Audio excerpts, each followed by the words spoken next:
Praise the Lord. I'm Rachel. I'm the youngest sister of Lizzie. We've written something about everybody. But those ones who are here this afternoon is myself, Kirago, and Sylvia, my older sister. So I'm going to start with my own thoughts about my sister, then go to Sylvia, and then the brothers. My sister Lizzie told me she was the one who used to take care of me when I was born, and she was put in charge of my life when I was a baby. She used to love telling me how when mom was too busy to cook, and I had to eat baby formula. That time it was called Farex. There was no cereal at that time, and grape juice.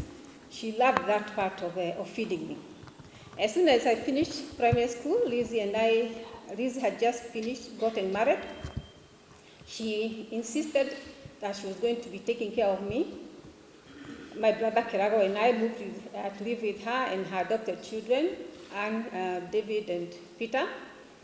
And I was there, and that was when Tony, Stella, and Kiki were born. So we all grew up as one family. She cared for me as a mother and a sister combined. She consistently visited me almost every weekend in college, mostly to vet my friendships. And when I was about to get married, of which she had approved, her and her husband, Joseph Boro, were the first people, my husband to be talked to, and they are the ones who organized how we would go to Muranga to tell my parents. We continued relating very closely as adults, and my sisters always watched over me very closely. When I got married and had children, she treated my children just like her own. I went to teach at Temple College, and later when Liz was born, she invited me to be everything: human resource, personal assistant, customer care, everything, and teach. And that's how I got incorporated as the director of the college.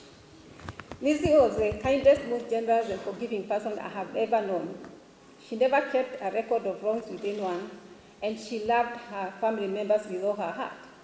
She loved spending time with her siblings and would drive many weekends to Kegajo, especially to see one of our brothers, Jones, and the rest of us would fit in her station wagon Peugeot and all travel there over the weekend and spend a few days, and then we would drive back. She was also very concerned about her nephews and nieces and had a special relationship with each one of them and made sure they had secured a job, whatever they could get, which she participated in. Mrs. generosity and care for her family expanded to her philanthropic work, assisting everyone everywhere, anywhere she went. Even as her business grew and she became a public figure, she cared about everyone and didn't discriminate who you were, even if she found you on the roadside. She even used to take such people at home before even she came to know who they were. When she was extremely busy in her public life, the first people she would invite to her events were her siblings and family. When she fell sick, I, as Rachel, spent even more time checking in on her 2 to 3 times a week. We would sit outside with my other sister Sylvia here, who was her main caregiver, joking about everything and never dwelling on her weakening health. She never even thought about it and that it would end up tragically the way it did. But it became apparent she was leaving. We just sat beside her, that was on Sunday, reminding her over and over. I reminded her to be absent from the body is to be present with the Lord. Just making sure she remembered that, not to fear. I'm now going to read the part about Sylvia. Now Sylvia is talking. My sister Lizzie and I used to fight over clothing, chores, and everything.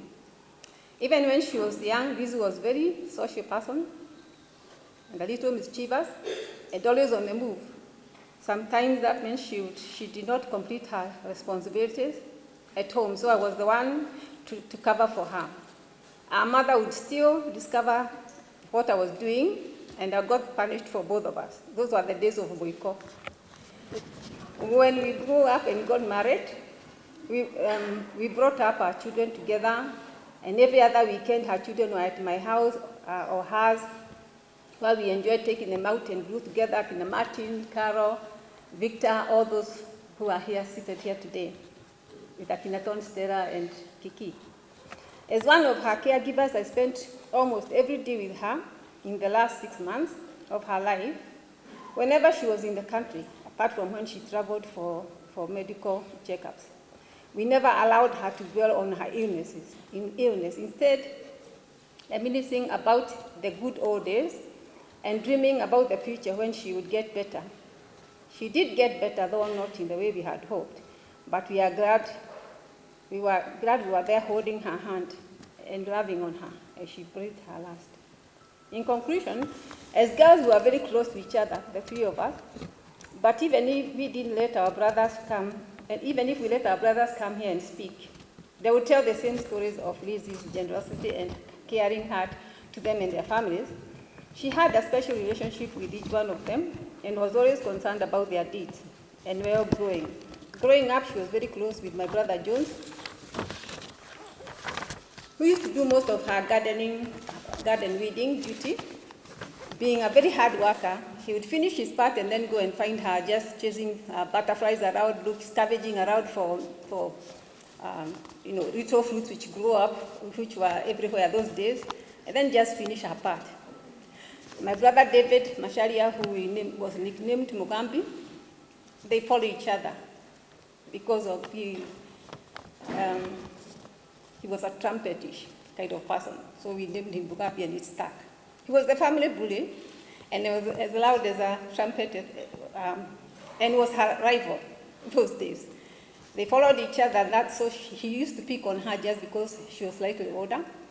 He never really won a fight against her, but when they were all grown up, they became very good friends, and up to the time that she was getting very weak, she never stopped asking for him and fight out if there is any way she could assist him. And that was when she was really weak.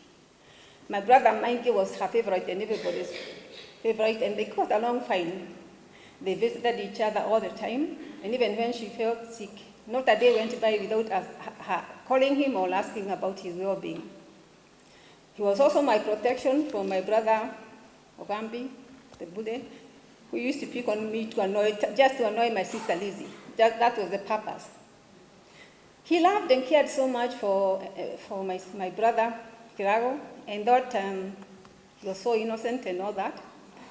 As a kid, he spent his time hiding behind open doors with his little liner's blanket and his thumb in his mouth, looking very innocent, until there were just the two of us in the house and he became a little tyrant. My brother John, who is the eldest, was rarely at home as he had taken to helping do small businesses so that he could assist in the household needs of the family members. He was hardly in the house, he was always working, and he was the one who oversaw everybody of us. Whenever we needed something, we'd look for him, and he was always there. While we are happy our sister is free from pain and sickness, her absence is felt, and we look forward to the day we will be together. I've been telling my friends when they come to comfort me how I'm missing her. But a very dear friend of mine just reminded me the other day when Jesus was leaving, the time he was taken to heaven, they were expecting him to do something like stay or take over the leadership away from the Romans who were governing Israel that time. But Jesus told them, you continue with the work of preaching the gospel. And he went to heaven to receive his reward, which his father was happy to have him sit at his right hand to take over the nations, as he's going to do when he comes to work praying the 1,000 years. And so I've been taking note of that lately and praying that the best thing we can do for my sister is to continue the work she started, just like Jesus told the disciples and everybody else to go preach the gospel and do a good job of it. Thank you so much for coming, all of you. God bless you so much.